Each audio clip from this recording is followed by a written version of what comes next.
Post-traumatic growth. Here's an idea that's had a big impact in my life. It could make a difference to yours too. It's something I learned from founder and thought leader of the International Agape Spiritual Centre, Reverend Michael Bernard Beckwith, and it's called Kensho and Satori.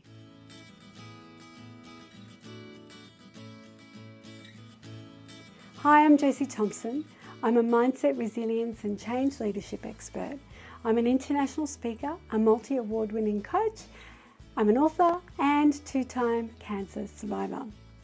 I know what pain and adversity is, and I've lived through some pretty awful circumstances.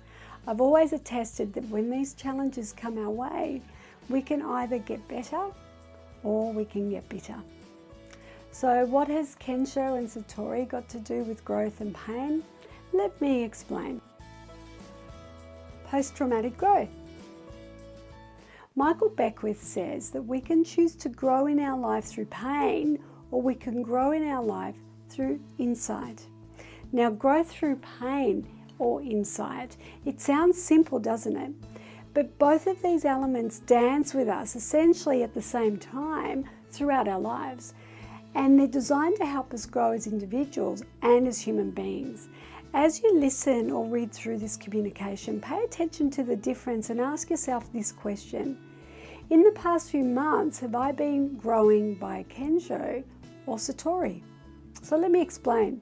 Kensho is growth by pain. It's when pain enters our life to prompt us to make a shift. Sometimes it's the only way we make a shift. An example might be you start a business, but it fails and you lose a lot of money. That's painful. But you look back at what went wrong and learn what to do and what not to do next time that you attempt your next business. Another example can be you're extremely ambitious at work, but stress takes its toll and you fall sick.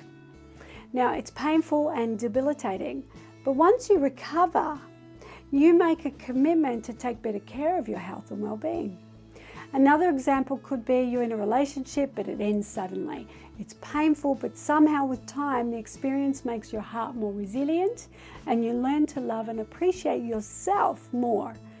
This is what's meant by growth by Kensho, or growth by pain. Now, growth this way is often gradual and slow.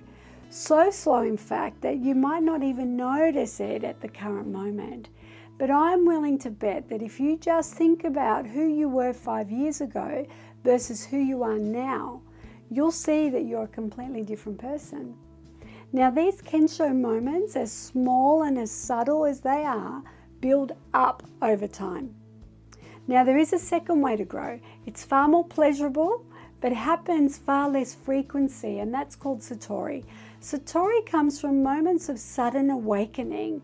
It's growth by insight, and they can seem to come to you almost at random. It's that aha moment we've all felt when something just clicks. It could be an idea you picked up from a personal growth program, or a revelation that you get from a retreat or a seminar, or a new form of wisdom that you gain from a book or a meditation practice. Satori is pleasant, it's pleasurable, and best of all, it levels you up in a way where the things that used to scare you is just a distant memory. Now, you operate at a completely different level, and you can take on new life challenges that you wouldn't have taken before, with much more confidence and courage this way.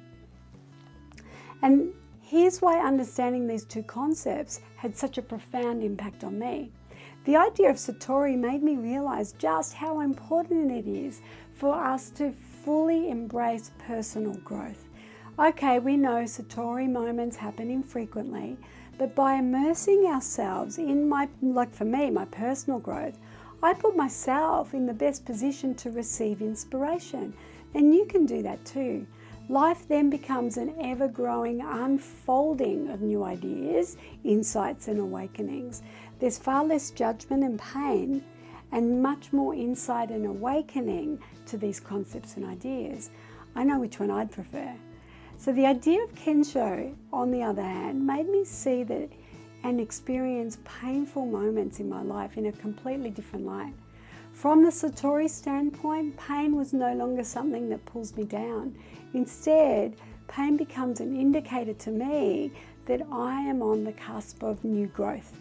It's just a matter of course correcting the direction of my life to find that path to rise above the noise, above the suffering, and above the pain. So the next time you experience a painful moment, as we all do in life, ask yourself this question: what can I learn from this, and how am I being invited to grow? And when you do, you'll quickly realize that pain is nothing more than an invitation to grow better and to take the next step in life. So back to my original question: which way have you been growing in the last few months, Kensho or Satori? What can you do differently now? I'd love it if you would share your story with me, so please leave your feedback below and let me know. Until next time, remember this: it's actually not what happens to you that defines you, it's how we respond that counts. So be kind and patient and take good care of you, because you're worth it. Shine on.